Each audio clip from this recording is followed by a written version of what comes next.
Hello and thanks for tuning in to Kalkine TV. I'm James Preston and this is the Stocks in Action show. In today's edition we'll take a look at the latest updates from CIMIC Group, Ampol, Downer EDI and more. But let's begin by taking a look at capital goods firm CIMIC Group.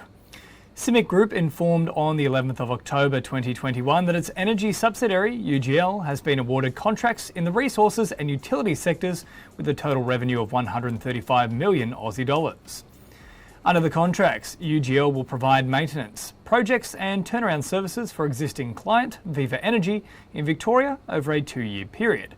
And it will also provide design and construct 2 greenfield switching stations and constructing approximately 65 kilometres of 330 kilovolts transmissions of power lines over 18 months for Powerlink. This will connect the McIntyre precinct in southwest Queensland to the transmission network. CIMIC Group Executive Chairman and Chief Executive Officer Juan Santamaria shared that UGL having a national presence provides specialised engineering expertise to clients in the resources and utility space. He also stated that the company will be again working with Viva Energy and Powerlink to support critical infrastructure for communities across Australia. Both contracts are effective from October 2021. On the ASX, CIMIC Group was trading up at 20 Aussie dollars and 43 cents per share in the morning. Turning our attention now to ASX-listed manufacturer of dairy products, Keytone Dairy Corporation, who today shared its unaudited results for the quarter ending on the 30th of September. The second quarter of financial year 2022 results announced by the company revealed a strong consolidated sale of 15 million Aussie dollars, growing more than 10% compared with the corresponding quarter in financial year 2021. Moreover, the month of September 2021 realised a record consolidated sales high of 5.7 million Aussie dollars, implying a material increase on the annualised run rate compared with the 2021 fiscal full-year performance. Keytone Dairy also reported that while individual proprietary brand sales in the portfolio, such as Tonic, have continued to grow, consolidated brand sales have softened. This is primarily due to the ongoing lockdowns across New South Wales and Victoria, closing key distribution channels and the previously announced delisting of Supercubes purees in Woolworths. The company has stated that it is witnessing strong sales momentum and demand from its clients. Keytone Dairy expects the second half of the 2022 fiscal year to be solid, given the existing sales pipeline and the key New South Wales and Victorian states emerging from prolonged lockdowns.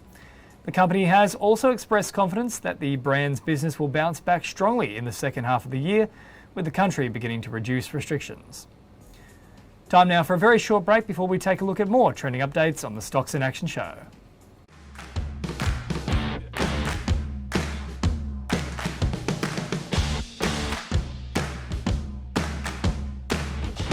Tune in to get the latest information. Whether it's about market movements or the currency graph, Sectoral coverage or industry news. we cover it all on our news segments. Be on top of the latest news With Kalkine TV.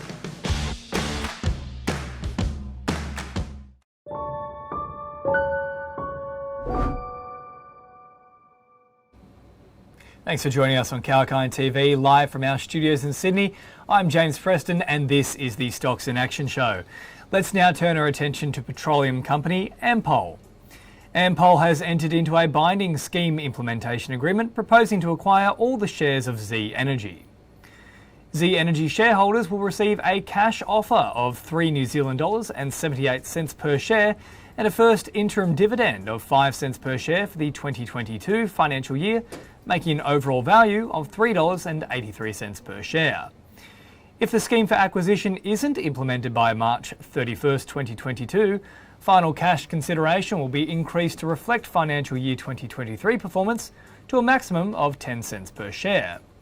Z Energy's board has given a unanimous recommendation to shareholders to vote in favour of the acquisition scheme, subject to consideration being in or above valuation range and in the absence of a superior proposal. The shareholder meeting to vote on the scheme is expected to be held in early 2022. The acquisition is also subject to various conditions and regulatory approvals from the New Zealand Commerce Commission and New Zealand Overseas Investment Office. Today, Z Energy shares on the ASX are trading up by just over 5% at $3.41 per share, with Ampol shares at $30.36 per share. Moving on to ASX-listed insurance company Insurance Australia Group. Today they announced that it's reviewing a judgment coming out of the Federal Court of Australia in the second business interruption test case, which was handed down on Friday the 8th of October 2021. IAG informed that the Federal Court's judgment was found favouring insurers on many policies and the wordings around questions and for policyholders on other questions. IAG further mentioned that the judgment was quite detailed, but they have also informed that it is undergoing a process surrounding a potential appeal. Additionally, the Federal Court has scheduled time in November 2021 to hear any appeal in the Federal Court, as agreed as part of the test case process. On the ASX, the IAG stock was spotted trading 2.986% higher at $5.34 per share in the morning. And lastly, ASX-listed provider of engineering and infrastructure management services Downer EDI announced on Monday that the company has entered into an agreement to sell its open-cut mining east business to an Australian subsidiary of PT Bukit Makmur Mandiri Utama, shortly known as BUMA or BUMA. The announcement revealed that Downer will receive approximately 150 million Aussie dollars in cash proceeds from the transaction. According to the announcement, the Australian subsidiary has paid Downer EDI a deposit of 16 million Aussie dollars. The remaining amount will be paid at the completion of the deal. The company stated that the transaction is slated to be completed by the end of the year. Downer EDI was trading at $6.67 per share, down by 1.3% in the morning session. Well, that's a wrap for the Stocks in Action show, the 11th of October edition. Make sure to keep watching Kalkine TV for the latest trending market updates. I'm James Preston, reporting for Kalkine.